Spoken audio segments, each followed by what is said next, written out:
This is a review of social learning from your book, Akers, Sellers, and Jennings.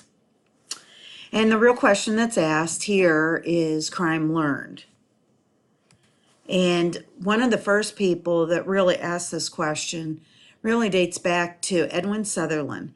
And he received his PhD in sociology from the University of Chicago. And what makes the University of Chicago so special is it was one of the first sociology departments in the United States. And a lot of the people there were different divisions, all exploring different things. And you'll see as we go through some of the theories in the next section that you're going to run into Park and Burgess, social disorganization. W.I. Thomas was part of this. George Herbert Mead brought in symbolic interaction. And so having all these different people for teachers ultimately influenced Sutherland's belief system. And even though he didn't really, he started out more looking at like employment and unemployment. And it wasn't until his mid-years as a professor that he really started looking at crime. So the general perspective of social learning, and if you have taken psychology courses, Bandura is known also for social learning theory, not to be confused with Akers. But what all these perspectives emphasize is that there's some type of action or interaction between how we learn, the thinking, cognitive, how we act, behavioral, and then how the environment then shapes this determinants. So we just came from biosocial that really showed how genetics, behavior, heredity, all kind of are part of the thought process and how then the environment influence that. So it can also include genetics. At the University of Chicago, they had symbolic interactionists, which really is looking at social interaction as an exchange of meaning and symbols. In other words, we learn from each other how to identify certain things or what the meaning is behind it. And then we pass that on to others in kind of like a circular reaction, to the point that then a lot of these behaviors become taken for granted behavior. And so one of the things I always use as an example is think back to your first day of college and how uncertain you were of what the policies and procedures were. And so you watched other people and you learned from them. So now when you go to a class, you know what's expected and you take for granted all those little things. One of the funny things is when students first start in college, the first week or two, I would say, maybe even up to a month, you'll see them wearing a lot of high school jackets and sweatshirts. And by the second month of going to college, you see those go away because the sophomores, juniors, and seniors and second semester freshmen don't wear that. They wear the college stuff. So then it becomes taken for granted, hey, wearing, my high school jacket is kind of sissy-ish in comparison to college attire. And you just take it for granted that that's how you dress. So that's kind of how symbolic interaction works. So Edwin Sutherland also considered himself, because he learned from George Herbert Mead, that he was a symbolic interactionist. And in his mid-years, then he studied, probably one of the first to look longitudinally at professional thieves and white-collar crime. And from these explorations, he came up with differential association theory, which is really based on learning components. And there's 9 tenets of it, and they're listed in your book. So you don't have to rush to write these down. The first one and the most important is criminal behavior is learned. And it's two is learn through the interaction with other people and the process of communication. Three, the principal part of learning of criminal behavior occurs with intimate social groups. So the closer you are to people, the more you learn from them. And when we look at that, our first developmental period is with our parents and our siblings. So that's where we first learn behavior. And then that extends out to secondary groups such as schools and churches. And then we develop friendships that then really become primary on shaping how we believe and how we act, because we want to all feel part of a group. Four is when criminal behavior is learned, it includes techniques of committing the crime, simple or complex, and specific direction of motives, drives, rationalizations, and attitudes, which really criminal behavior, as far as Sutherland was concerned, is the same process that we would learn conventional behavior. 5, specific direction of motives and drives is learned from definitions of the legal codes as favorable or unfavorable. So just think about today in certain neighborhoods that, snitches get stitches. So what is that telling you about what the definitions are in that neighborhood in looking at the legal system or the criminal justice system? That it's more important to hide behavior than it is to promote good behavior. Number 6, the person becomes delinquent because of excess definitions favorable to violation of law over definitions unfavorable to violation of law. This was a key component of differential association. Basically, it was saying whoever influences you the most will be the one that wins out. We find, though, that in reality, individual attitudes may or may not follow what the group is doing. And we'll talk about this later.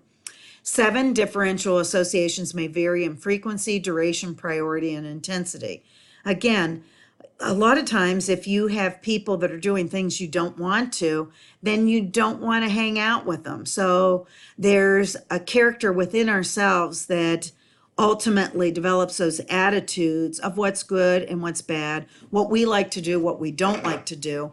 And so association is usually based on people that believe more in what you do. We probably all have from our past a friend who we considered a friend, but maybe their behavior or the things that they were doing ultimately wasn't something that we wanted to do. So we might have made ourselves scarce when they wanted to do the things we didn't want to do. 8, though, is the important one when we move forward for Akers theory, and that's the process of learning criminal behavior by association with patterns involving all mechanisms that are involved in any other learning, which is really kind of what the whole theory is about. And then fine, although criminal behavior is an expression of general needs and values, it is not explained by those general needs and values because non-criminal behavior is an expression of the same needs and values. So there is something that sets deviant behavior apart. Now, Akers really started out Burgess and Akers. Now remember, Burgess would have been old, Akers would have been young, so it's like professor-student relationship. And they concentrated on Southern's 8th premise, trying to expand it. So they both were believers in differential association, but thought it needed more explanation. And so what were the learning mechanisms is really what Burgess and Akers set out. And originally it was called differential association reinforcement theory. And then once Burgess died and Akers has refined this theory over the years, as I said. And now we call it social learning theory, which is the same name that Bandura calls psychological social learning theory, which makes it very confusing. But there's 4 tenets to social learning theory. And as I said, every time you read it, he's added some more things to it. But hopefully, if we look at the tenets, you can get the main idea. So, differential association really is how we, who we really, interact with. I'm trying to think of the word. And so he has interactual where you have direct association with certain kinds of behavior or indirect identifications with more distance reference groups. So let's say that you are really attracted to music. And so you have a parent who is musically inclined and plays the piano or the drums, but they're playing old people's music. And so you might identify, even though you're learning that about music from that person, you might identify indirectly with groups that are more modern and follow their music and pay attention to what they're doing. Normative are the norms and values that you're exposed to. And I think that really this is an important aspect of any learning because one of the problems that some theories take is that everybody comes from the same plane as far as how parents act. But if you work in the system, you realize there's a lot of dysfunctional families that produce dysfunctional children that produce dysfunctional adults. So normative norms and values vary based on class, ethnicity, race, gender, family, religion. I mean, there's so much that goes into it. So really our primary groups probably are the ones that start out having that influence on what the norms and values are, like families, relatives. Friends become the primary group once you get a little older and you're given a little freedom to venture outside the home. But also secondary groups would be who you associate with, like neighbors, churches, teachers, physicians, CJ personnel, other groups like the Boy Scouts or maybe like a debate group or whatever. One of the things that was added to this theory that wasn't in the last edition is this new virtual peer group. So normative may expand this differential association to virtual peer groups. A lot of people put a lot of weight on what social media presentation they give out to those that are on social media. And you might end up like following, if back to my music, you might be following like certain musicians' Instagram and then starting to identify their norms and values. The second tenet is definitions. One's your own attitudes and meanings attached to given behaviors, which is really kind of formed from outside influences like your family, but also your inner feelings, how you feel. And so general definitions really are religious, moral, conventional values and norms. And some of these are favorable to delinquency, others are not. So some of the influences that you might have might be people in the neighborhood that are looked up and respected for having money, but they're getting their money through selling drugs. Specific would be how you take those general definitions and apply them to yourself. And so you orient them to your own actions or your series of actions. The idea is if you hold attitudes where you really disapprove of certain behaviors, chances are you're not going to do them. And that's referred to as negative definitions. But if you hold attitudes or beliefs that allow you to do certain behaviors, even though maybe you know that they're wrong, but through rationalization or being pushed by your peers, we refer to those as positive definitions. And sometimes you rationalize them out, and those are called neutralizing definitions.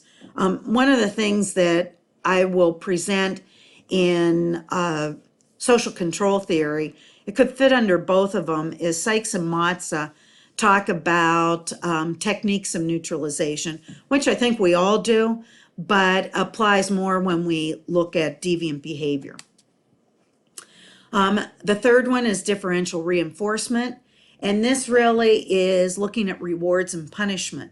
And so it kind of comes from behavioral modification. If you give positive reinforcement, then it encourages you to do the behavior again. So if you shoplift and you get away with it, and your friends say, "Oh, you're cool," then you might be more inclined to do it, which is a positive reinforcement, versus if the first time you decide to shoplift, you get caught, and then the police come, and then they drag you home to your parents, and your parents are very upset and ground you. That punishment might be a negative reinforcement. You say, "Hey, it's not worth the risk." And so really, when we look at reinforcement, what's the amount of reinforcements you get, both positive or negative, the frequency of doing the act and getting that reinforcement, and then the probability of that reinforcement going forward. And the fourth tenet of social learning is imitation. And really, it's kind of funny, the research kind of looks at this as kind of a beginning start point. So you see other people shoplift, and so you see their techniques, so you use them, and then if it works, then you imitate them again, and then eventually you do it on your own because you believe it. So the imitation part is only really at the beginning. Now, social learning in general is moderate to strong support when we're testing, but one of the problems that comes up with Aker's social learning theory is that he's added so much more to it that now it overlaps other theories, making it A, harder to test, and B, which I don't have down, is it really a strict social learning theory? Now, one of the things that research does support is that learning or cognitive, which is thinking, and behavioral type therapy is most successful with working with deviant people. And so a lot of times this is referred to as CBT or cognitive restructuring. And what it looks at, I just pulled this one chart up, and it looks at your behavior, and it really looks at your feelings, your thoughts, and it's really thoughts, feelings, beliefs, and attitudes. And then how you see yourself with the world. And so you work with people on skills that will make a positive influence on their life. And so in prisons, this has been successful in reducing recidivism, but also in misconduct. So that's a little bit about social learning theory.